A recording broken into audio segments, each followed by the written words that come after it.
但最强事件真相，掌握政局变化。观众朋友你好，欢迎加入新闻大白话，我是主持人谭一伦。节目一开始来介绍今天的特别来宾，首先是退役中将帅华明。主持人好，各位观众大家好。耶鲁政治学博士郭正亮，大平，以及资深两岸媒体人徐和谦。一轮好，大家好，我是何谦。好，观众朋友，我们持续要先带大家来看一下这个联署的人数哦，因为现在呢，针对赖清德总统的弹劾部分，网络上有一份联署的网站，我们来看目前联署的人数已经到了461万的人，好，那还在持续上升当中，所以你可以看我们这1个小时多就已经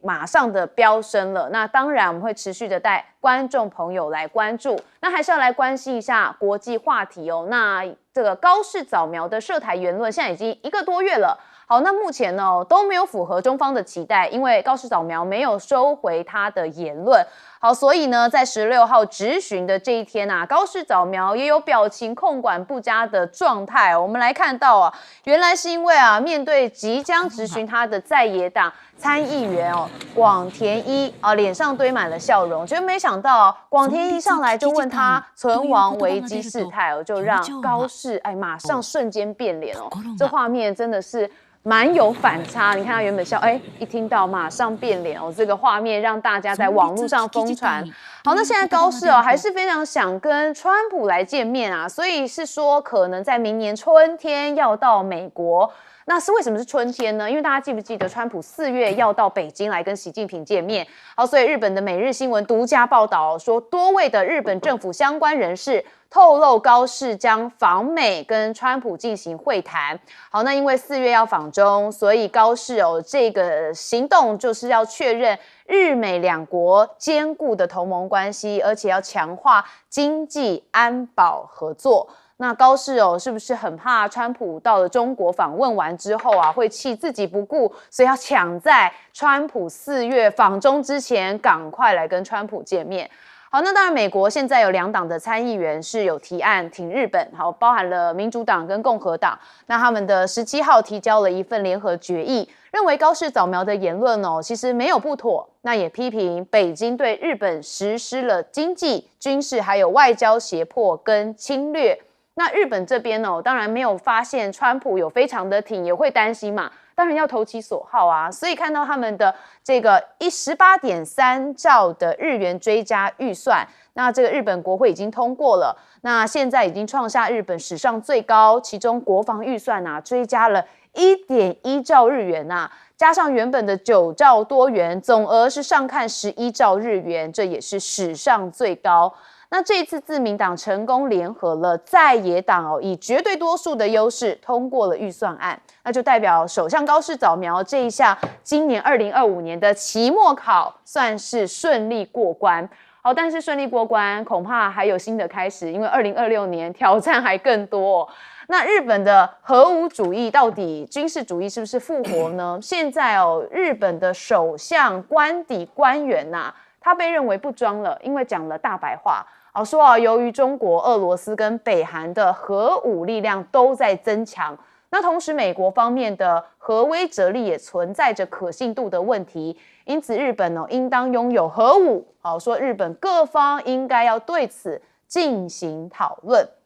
这个说法当然就不得了跟他原本的这个想象跟和平宪法之下的都是有打破的状况。好，那日本的自卫队直升机连续2天遭到了雷射绿色光线照射1分钟其实这2天都有这样的事件发生一天是在12月16号，那一天是在12月17号，那都是在静冈县的上空原本说是这个10分钟的雷达照射，那到12月17号是1分钟的绿色雷达照射不好意思，是雷射照射。好，那雷射照射其实这件事情要很严重的关注因为雷射照射可能会让这个飞机的这个飞行员是有失明的状况，所以日本防长小泉进次郎也特别说到雷射照射是非常危险的行为，在最坏的情况之下会导致失明，那干扰飞机的控制，也可能会导致飞机坠毁。好，所以在这2起，我再重复一次16跟17号都是雷射照射。好，那为什么我刚刚会讲到雷达照射呢？主要就是因为大家还记得吗？12月6号，中方的战机有跟日方进行雷达照射，好，那时候引起了日方的不满。好，后来证实是日方有去挑衅的行为。好，那个时候才是雷达照射。好，这一次的是雷射照射。好，但问题就是这东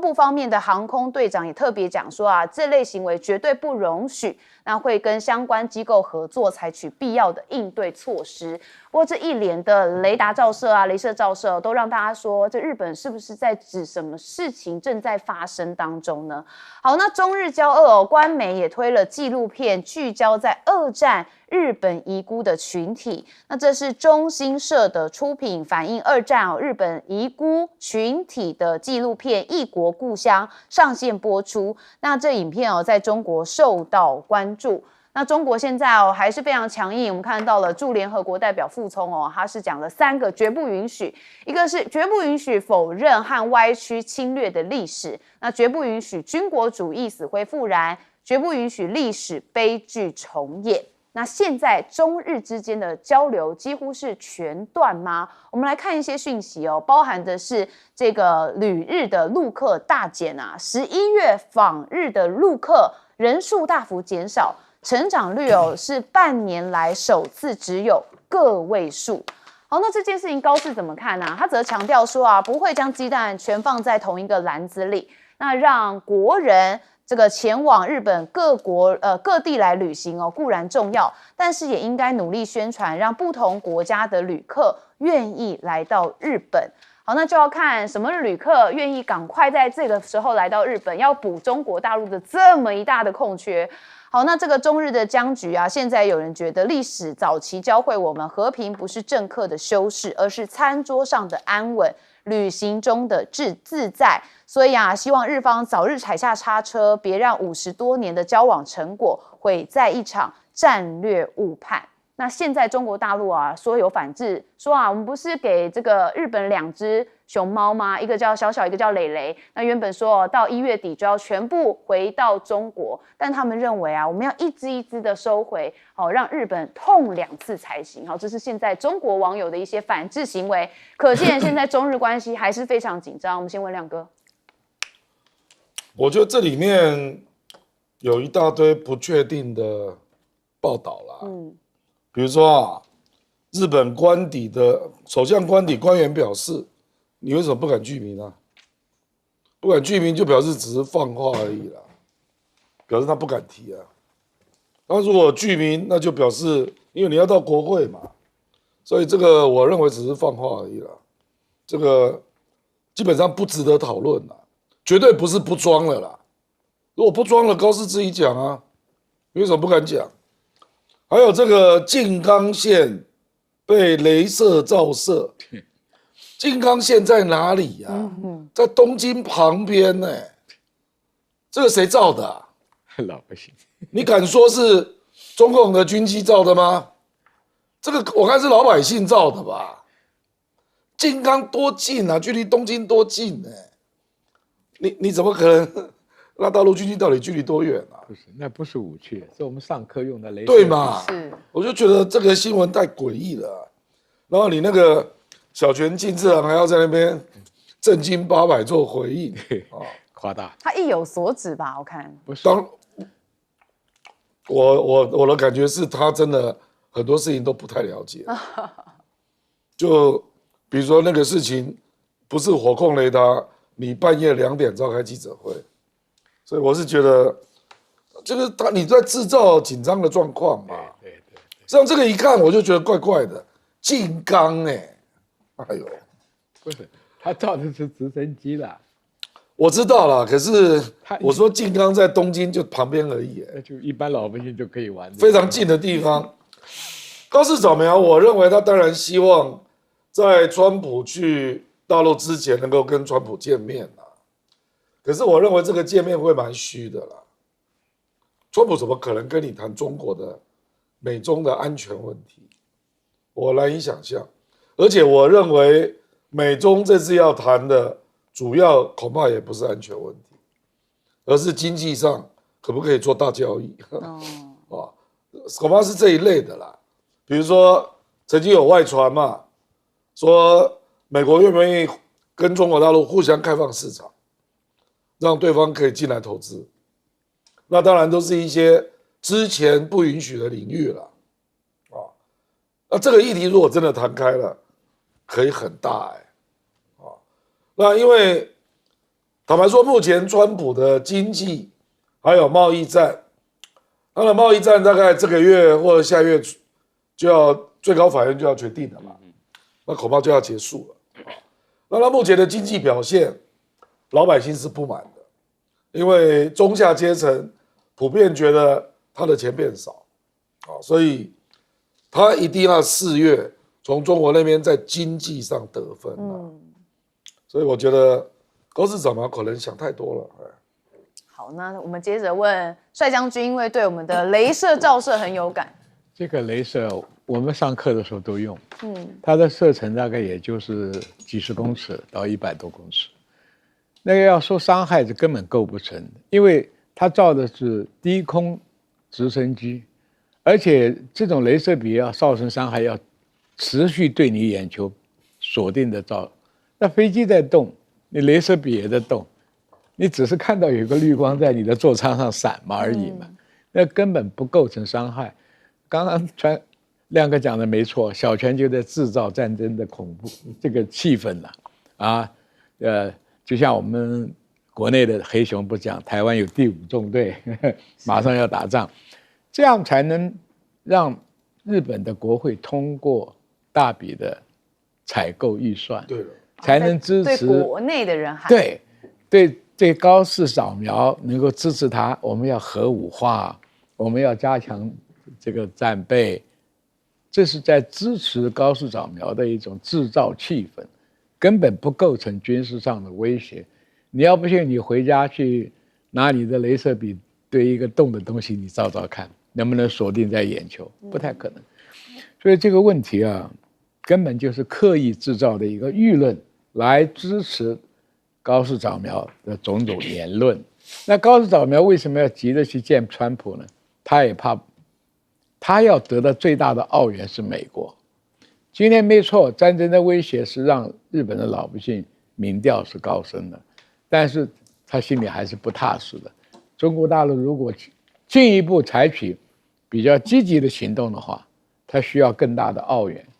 那至少要问问川普，你到底的态度是什么？其实高市早苗有一点地缘战略的这个尝试的话，根本不需要，因为美国一定会支持你的。何况你现在大笔的11兆美元的军购，能够那么快的获得美国的批准，就代表美国的战略目标是一定要把你日本加强你的军事化，作为太平洋一岛链里面重要的有武装的棋子。你只要等到4月份中国跟美国的交易完了以后，你放心，美国对你日本的资源不会停，因为美国手上能玩的一个棋子就剩日本了嘛。韩国不可持，台湾不可持，菲律宾更不可靠，那唯一能够做文章的就是日本。所以美国现在是表态，是不要你坏了我中美协议的一个大事，但是你放心，我的观察，他对日本绝对不会放弃。在军事上，我跟你讲，我们买军售不是你想象我要你就批来，美国要经过国防部、国务院，国会很多个关卡。我们为什么买一个东西要买好多年才拿到 authorization，程序很多，对不对？所以这个问题，我们从这个小的枝微末节里看，美国支持日本是毫无悬念的，它一定。但是能不能让你核武化，我认为打个问号。因为任何一个大国家都不希望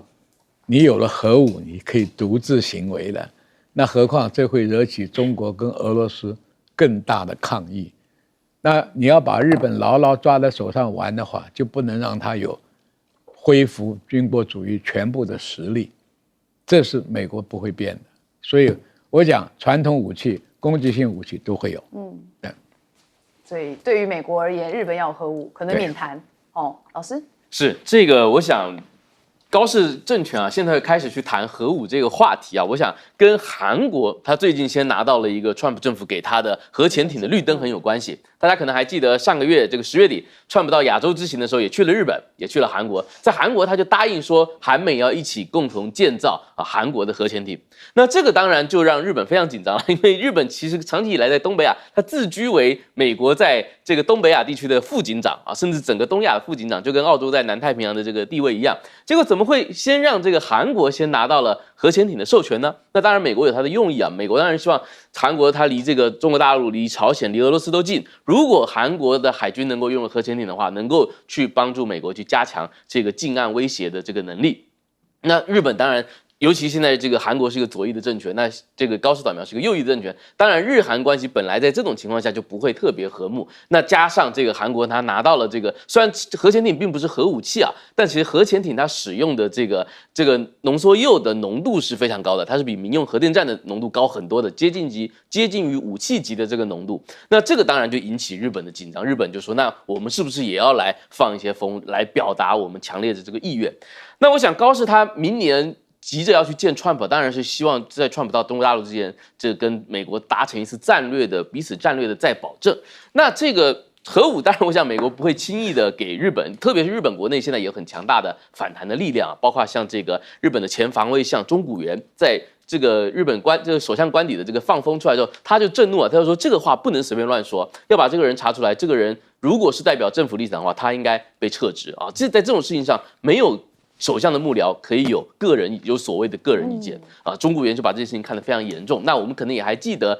长崎市的市长啊，就是日本的2个曾经被原子弹攻击过的城市，长崎市长前一阵子也说，他希望日本的长崎就是全世界最后一个遭受过核弹攻击的地方，我们不要再有更多的地方被卷入核战争，这世界上不应该再有核战争。那这2天啊，在日本这个美国的一个国防档案还解密啊，就是在1970年代，其实美军就曾经在冲绳群岛演练过投放氢弹的这个战术的演习，那就是要把。但当然，1970年代的背景就是要潜在的把冲绳当做一个对苏联也好，或者对当时中国大陆也好发动核攻击的一个潜在的启动的基地。那这个当然也让日本的国内舆论非常的震动啊。所以我想，高市把这个风向球抛出来之后，应该会很快受到很大的反弹。那他喊价喊那么高呢？实际上他这个喊价那么高，取决其中啊，它可能中间要的是一个什么呢？它要的是一个叫 SHIELD 的东西啊，叫做基于无人资产的多层次不对称防御能力。那这个东西涉及到大量的无人载具要跟美国去采购，包括空机、陆基，甚至水下的载具。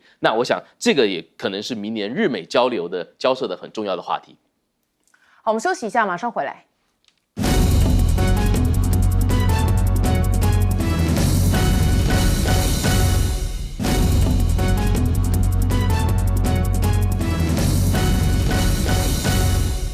好，观众朋友们，持续还是带您掌握进度，也就是弹劾赖清德总统哦。那目前连署人数来到了502万。好，那距离目标，也就是赖总统2024年的这个选举得票的目标哦，剩下10%左右。好，所以这个联署确实是不断的在升高当中，当然也代表人民的态度哦，也正在这个网站当中哦表现给大家看。好，那我们持续来关注到的就是中国大陆的议题，也就是海南封关。好，海南封关哦，成为了微博热搜的第1哦，因为大家都很关心这件事情。好，海南封关哦，它不是关门哦，不让进出，而是在海南岛内实施一套完全不同于内地的自由贸易规则。好，那现在也说啊，这是习近平亲自谋划的。好，那这个正式启动全岛封关。那现在中国大陆的海南自由贸易港在昨天正式启动封关，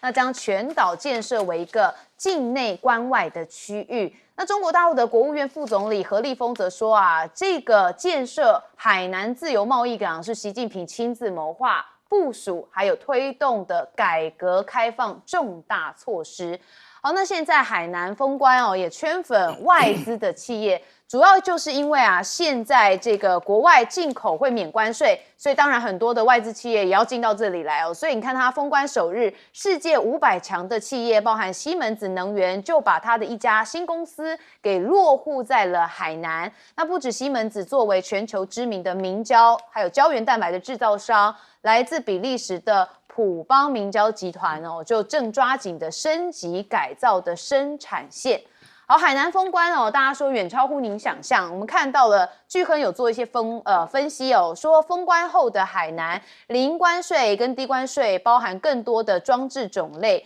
从半导体到生物制药，程序也都简化了。最主要目的就是要让企业有更大的意愿去用更好的装置，那拥有更多先进装置固定资产的投资。那也就是说，它的经济规模等同中型国家，所以中国启动了海南自贸港，也展现出加入 CPTPP 的企图。好，那现在中国大陆的海南封关是个国际焦点之外其实现在美国的一些动作也正在逼迫中国大陆吗？我们现在看到的是 TikTok 这件事情已经讲很久了，那现在看起来是有最新定案了。它是中国母公司字节跳动已跟3位主要的投资者签署具有约束力的协议，那要将该公司略高于80%的美国资产卖给美国跟全球的投资者，要避免的就是美国政府的禁令。好，那这个交易预定是在1月22号会完成，那也会结束多年来这个美国以国安疑虑为由，迫使字节跳动剥离美国业务的努力。那这件事情看起来算是一个尘埃落定了。那目前中国跟美国之间的竞争才正要开始，为什么呢？因为我们看到辉达不是 H200已经可以输入了吗？路透报道说，川普政府也启动了首批 H200晶片输入的审查。那也看到是之前我们讲过，超微的执行长苏姿丰不是到北京吗？但就在这个时候，其实美国的国际贸易委员会也针对了超微、联想跟美超微启动了337的调查。那主因是相关的半导体元件涉嫌侵犯了美国专利。那一场跨国科技的专利博弈被认为就此拉开了战幕。那美债现在有最新报告出炉了，我们看到美国的财政部公布了最新国际资本流动报告，外国投资人在10月持有的美债出现了整体减少的趋势，那连续2个月都是下跌的，甚至中国持有的总额也创下2008年以来的最低纪录。好，那现在在习近平这边是不是反而成为了最大赢家？我们看到了德语媒体，也就是商报，他认为说川普不断的对传统媒体发出威胁，那又同时对北京大开绿灯。那先是大幅的降低关税，又放宽了晶片出口的管制。过去1年中美博弈当中，其实川普永久性的削弱了美国的地位。好，那这是德语媒体的相关分析。那看出来美中之间的这个平衡渐渐有一点在失控当中吗？好，中国大陆的科技是不是超英赶美中呢？我们刚才讲到了，其实川普现在是不是正在失去美国的地位？但是他一定不这样认为，他也在努力当中。我们看到他有在做一个创世纪的任务，也就是呢，获得了24家顶尖 AI 企业响应来参与，那希望能够运用 AI 的技术加速科学的研究，强化能源跟安全的实力。但问题是像是亚马逊并购空窗期就让 iRobot 跌落神坛，所以你可以看到它这个命运反映出中国品牌已经重塑了全球扫地机器人市场的格局。iRobot 执行长科恩则是讲了很坦白，他说他们技术落后中国至少是4年的时间。那中国大陆现在也传出说他们的这个 EUV 的原型机其实已经制造出来了。那也说其实2030年就可能会实现晶片自主，这比很多人预期是提早了10年。那说他们这个会有特别，就是因为挖角了这个艾斯摩尔的老将，而且很特别他们有挖角之后很惊讶，发现优渥签约金的背后还附带一张假名的身份证。那进入实验室当中就发现说认出了几位前同事，大家都用化名在工作。那这个计划非常的机密园区的任何人都不能知道他们在哪里建造什么，甚至不能知道他们人在哪里，所以是非常非常机密的国安规格哦，正在进行当中。所以你看，中国大陆绝对是急起直追，所以这也是黄仁勋最担心的。我们先问亮哥，这个海南自由贸易港啊，其实已经传很久了啦，所以一大堆人都已经进驻了，那个土地不知道涨多少。哇！我一个台商朋友就在海南岛，他说他的地皮涨了5倍，所以你去未来它能够集聚的力量是这样啊，你减税、自由化、降低负面表列，这个当然都好啦。可是一个工业的崛起要有很多条件啦，就人家为什么要来这里投资？他如果考虑的是别的因素呢，比如说半导体就要考虑各个产业是不是会聚集在一起。那你这个海南岛的人口只有1000万出头，所以我认为他一开始没有做了，他可能税降低、自由往来，包括金融哦，所以会使一些行业愿意到这里来了啊。可是我认为他要带动整个中国的发展是不够力的，所以你也不要从这里来谈 CPTPP 啦，那差太远了。CPTPP 是看是占中国整体耶。所以我觉得，当然海南岛是绝对是利多啦，它可能会有一些新的金融的试点出现啊，那有一些本来在其他区域不能投资的项目，它可能就会出现啊。那有一些人可能就，反正我就旅游嘛，那就顺便来海南岛享用这样的服务嘛，比如说有些医院呢，会不会就来这里设？那旅游是一定的啦，因为这个地方免税购物的金额又比其他地方要大，而且它有不是全大陆，是全世界最大的一个 shopping mall，就在海南岛。我朋友进去说2天还逛不完，那真的非常大。是啊，所以就是特别适合你这样的人去旅游啊。然后因为它天气很好嘛，它本来就是旅游地嘛，所以一定会有很多人把这里当做度假中心，所以我估计未来一定有人挤人，这个东北、华北都会过来啊。俄罗斯人最喜欢到海南岛，去晒太阳。对。那这个，我觉得中国大陆坦白讲，那个路透社这个新闻是很多人都被他吓到，因为美国本来预期是10年，结果这个 EUV 如果照这个进度来讲，2028就会开始商转，2030就会量产，那等于是比预期还早了5年发生啊！那当然，我现在媒体我也看了一堆啊，说这个是假的啦，就跟那个93阅兵一样，说那个是假的不要相信啊，这个都是民进党的啊。我觉得这个一定是美国最重视的一个事件，这个是半导体最重要的临界点了。如果这个中国也复制出来了，那大概什么都已经可以做了。哇，那时候中美竞赛到时候更有可看性了，帅将军。当然了，因为黄仁勋也很成功的是把川普说服了，说你再不卖了，中国就不依赖我们了。可是中国心里很有数啊，拼命在搞 EUV 啊，对不对？对，美国现在倾全力去搞它的 AI，创世纪科技，弄了多少5兆美金的资金呢？但现在这个所谓 AI 泡沫化的说法也越来越多。你花这么大的资本，你短时间你能收获你卖得出去的客户有够多吗？因为 AI 到运用到百行百业，还要中间有个教育训练以及适应市场，很复杂的啦。所以这个问题，美国是想在 AI 跟中国决一生死了。他认为他现在目前军事上不领先了嘛，那制造业也不领先嘛，他唯一领先的就是 AI 这个领域嘛，所以他当然大张旗鼓把所有的都找来嘛。那这里面很重要的一个要角，苏姿芬吧，还是苏姿芳？苏姿丰跑到北京去了，那他当然要担心了，对不对？因为高级人才的交流就是科技中间的转移。你像阿斯莫的几个老工程师，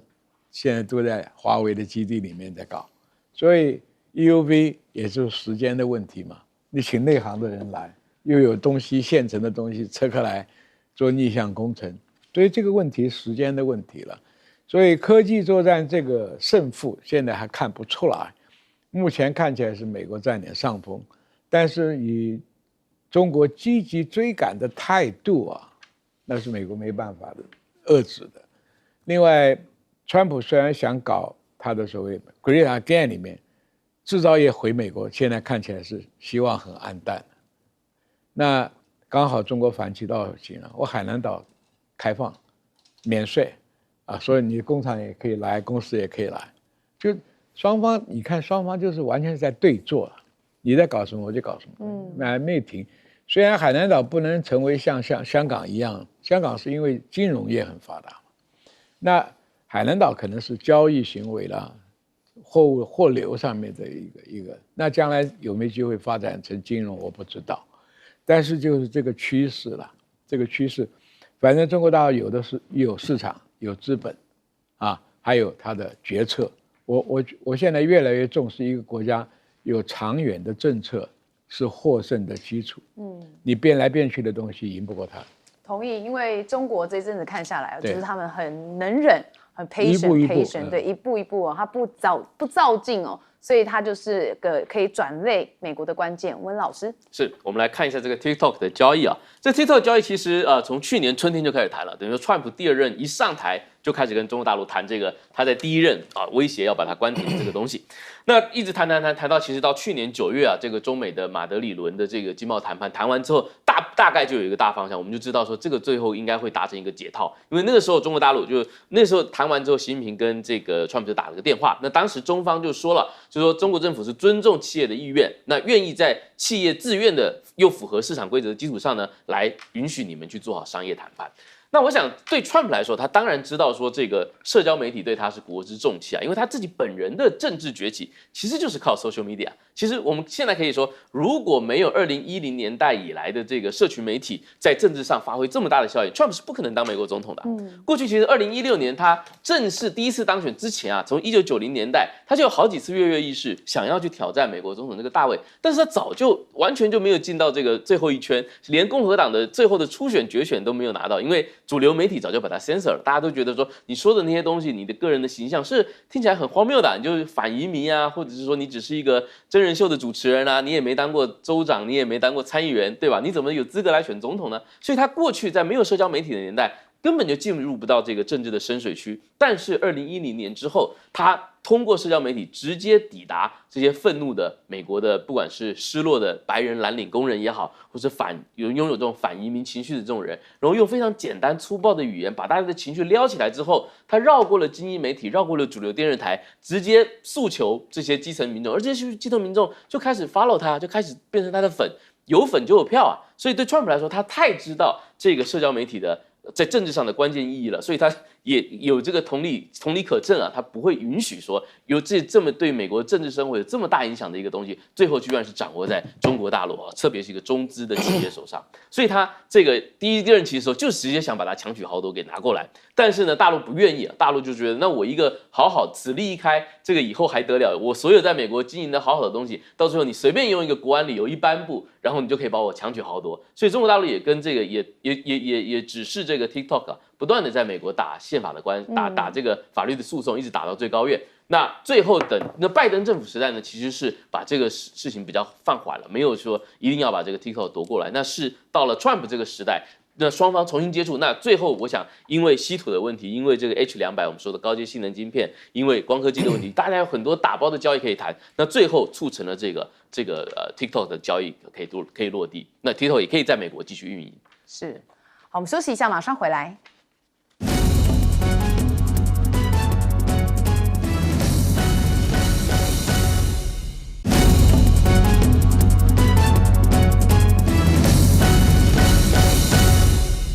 好，观众朋友，我们持续来带您更新哦。现在弹劾赖清德总统的这个网站上面哦，这个联署的人数已经来到了540万。好，那现在说96.85%已经是完成了，所以距离目标558万其实剩下一点点哦。好，我们持续的带您更新。好，我们要持续带您才要掌握到，就是现在是不是又要玩太空竞赛啊？美国总统川普他在最新的部分有特别讲到说要美国优先。好，但是日本央行现在也加息了25个基点像是政策利率达到30年来的最高水平。这是根据日本经济新闻网站说，日本央行19号在货币政策上面的会议有通过决议，说决定要加息25个基点，将政策利率从 0.5% 上调到 0.75%。那日本的政策利率是达到了30年来的最高水平。那一样，我们再来谈论到的就是川普有下令说，2028年的登月建核基地，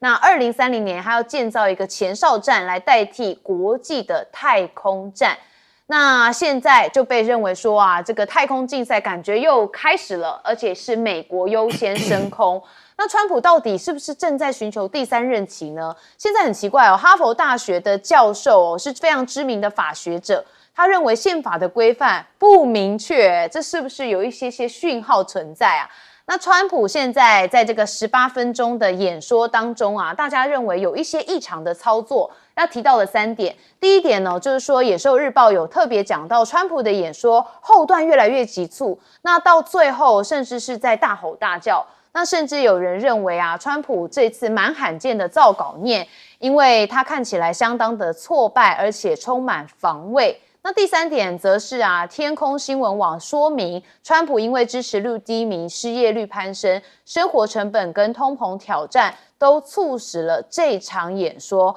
否则他其实可能应该不用发表到年末演说才对。好，种种的问题都被认为有一点猫腻。那共和党的众议员格林则认为现在川普在党内面临很多问题，民众的日常生活负担能力的问题变成了危机，川普却没有办法来解决。他说他想从总统身上看的是对美国人民能有同理心。但川普自己还是把饼画得很大我们看到其实他最近讲这个大饼讲到说，美国的经济从崩溃的边缘已经救回，而且还预告说美国的联准会明年会大降息，那甚至推出了住房改革计划，说美国的经济会再出现黄金时代。但是这川普就讲感恩节的火鸡价格他又跟拜登时期来做对比，说我们已经降了 33%， 那鸡蛋的价格也从3月以来跌了 82%， 其他的物品都在快速的降价。好，那到底这是画大饼还是真的一个经济荣景呢？那也有分析来说美国的经济成长的力道其实没有增强。那经过通膨调整之后，2024年美国实际的 GDP 成长率是 2.8%。那美国劳工统计局最新的数据也显示，11月的失业率升到 4.6%， 那高于去年同期的 4.2%， 并未下降，而且还创下了近4年来的新高。那也难怪纽时说这个川普大吹经济荣景根本是谎话连篇。那美国的部分跟委内瑞拉最近也很受国际的关注，我们看到南美惊爆海上长城，因为川普祭出最强武装封锁令川普宣布对委内瑞拉实施全面且彻底的海上军事封锁，重点打击所有进出该国的受制裁邮轮，要彻底的切断马杜罗政权的经济命脉。消息一出之后，当然国际油价马上就显现涨超过 1%， 市场很担心石油版的古巴飞弹危机会引爆全球能源供应链的剧烈动荡。那甚至现在看到川普封锁进出委内瑞拉受制裁的邮轮，也影响了 16% 运力，让运价也会攀升。那我们再看到现在国会这边其实有跳脚，因为这个川普说我攻击委内瑞拉本土不需要你国会授权，所以其实连美国内部都掀起了宪政的争议。好，我们一开始讲到的就是整个日本还有美国的优先，也就太空竞赛部分。我们先问亮哥。那个我觉得日本还没有什么角色那只是白宫的一个计划书啦。那我不认为川普未来2年会把重点放在这里。他搞那个创世纪才是真的啦，就是人工智能那个计划啊。那另外就是明年恐怕最重要还是忙选举吧。可是这里有一些政策上的矛盾啊，就是说，事实上我讲白了啦，川普的那个大美好那个法案啊，就是始作俑者了，就大量减免了富人税嘛。然后接下来他贸易战，当然造成物价上涨。所以才会有后面那个，就是 affordability 啊，是不是可以负担？就是纽约市长这个既然由那位莫巴里当选，就是一个指标嘛。说这个人怎么会当选，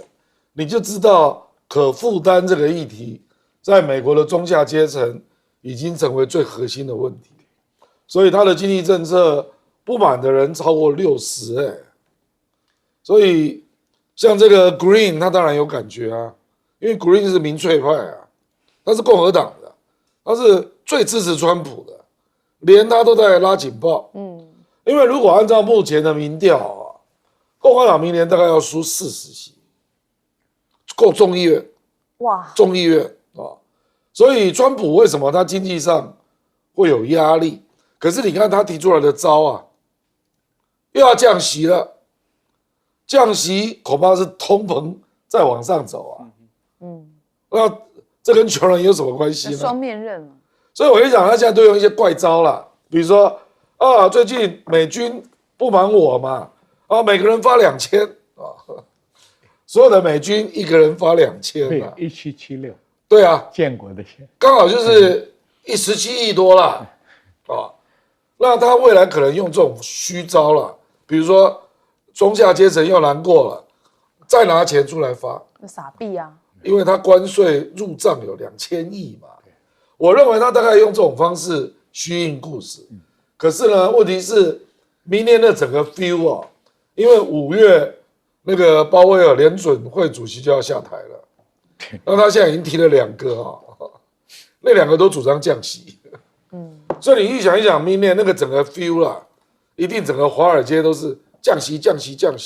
啊！那他们就喊到明年要降息4次，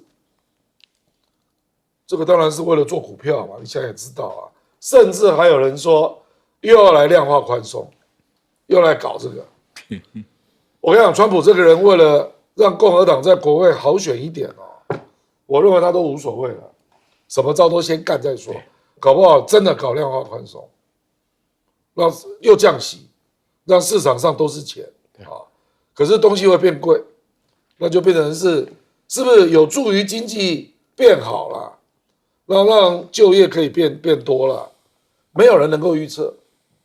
好，那当然这个选举跟他几乎是牵在一起他目前的政策走向，我们问帅将军，他至少让你圣诞节有火鸡吃吧？对了，他只能在这上面做。先看眼前的难关，他只能在这里做都应急的了。你要讲失业率，你救不了。通货膨胀你救不了，老百姓马上感觉到，所以纽约市那个 Mosland 都可以选上市长，这就是什么接地气嘛。你那个画大饼，这个美国又是上太空又要变成什么前哨站呢？因为那些老百姓没有感受，真的叫没有感受。所以这个问题啊，政治啊，我很佩服朱高正那句话名言：政治就是一个高明的骗术。他现在玩的不就是这个吗？空头支票拼命开。对别的国家威胁、利诱、恐吓，那哪样东西没做？哪一件是你当初美国号称全世界自由、民主、人权、平等、正义那个高大上的口号，现在赤裸裸把面具撕下来了嘛？抢嘛！啊，格陵兰要是我的，巴拿马要是我的，加拿大要是我的，每个国家都给我缴税，万邦来朝，不是来朝，万邦来缴钱了。所以这些问题啊。我看你能撑多久了？我以前都讲，哎呀，教育普及，民智就开了嘛。我深表怀疑，民智是限于哪一方面的民智？因为台湾现在连宪法都可以这样子玩弄，老百姓很没什么感觉，对不对？你行政院长他随便派嘛，你要倒戈你随便倒嘛，他不在乎。所以这个问题啊。美国一样，台湾也是一样。现在一个就是没有什么信义啊，这个就以前喊的口号都没用了。那么价值观，以前靠价值观就求得我的安全，鬼扯，这是鬼扯，你相信吗？你倡导民主自由，这个普世价值，就会来出兵来援吗？看看欧盟对乌克兰是怎么做的，美国对乌克兰怎么做的，所以这些问题，真的我们咱老百姓，你也读了不少书了，有些人拿到博士了，对不对？这最基本的问题，今天台湾面临的问题，你还能称得上是一个民主法治的国家吗？这个问题我们看川普就知道，他也在乱啊。他乱还只好包装一下，我们这边连包装都不包装，国会里面再怎么样通过东西，几个服役就把你搞掉了，胎死腹中，这叫什么民主？所以这个问题啊，我常常讲，哎呀，以前蒋公搞了9年国教，让民智大开，政治课好像从来没上过，真的，大家有很多老百姓无感呢，甚至还有人怎么讲，哎，都是你们国会乱闹，所以现在的根本问题就是要缴美国的税，买美国的军火，所以你县市的这个分配款我就是不给那么多，你怎么对抗？大家不缴，各县市自己留用。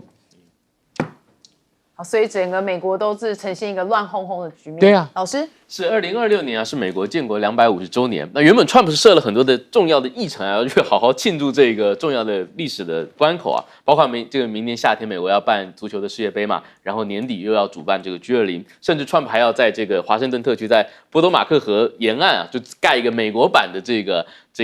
凯旋门啊，来彰显自己的功绩。但实际上，正如刚刚大家说到啊，就是说川普现在的民调表现不是特别好。这2天路透社刚有一个最新的民调出来，说川普1月的时候上任的时候，那时候民调有47%的满意度，现在已经滑破了40%了啊，掉到39%。那对美国的政局来说，其实总统满意度掉到40%以下是一个警讯啊，是一个警讯。通常大概如果你表现还可以的话，通常在40%到50%之间。那特别是如果按分项每个主题你表现满意不满意来看，经济这一项只有33%的美国人是表现满意的，有58%都不满意川普政府在经济上面的表现。而另一层的警讯在哪里呢？即便在最支持川普的共和党人任内啊，共和党这个群体的当中呢，他的这个民意支持度也掉了10%，从81%掉到71%。在12月2号的时候，那时候美国有个深红州啊，田纳西州是一个很强烈支持共和党的地方。那传统上，川普在2024年大选的时候，在那个州拿下22%的领先。结果呢，那个12月22日的时候呢，在该州有一个特别的选区，选了一个众议员的补选。结果当时这个国会议员的选区，共和党人虽然他最后还是赢了，但赢得很勉强，只赢了8%哦，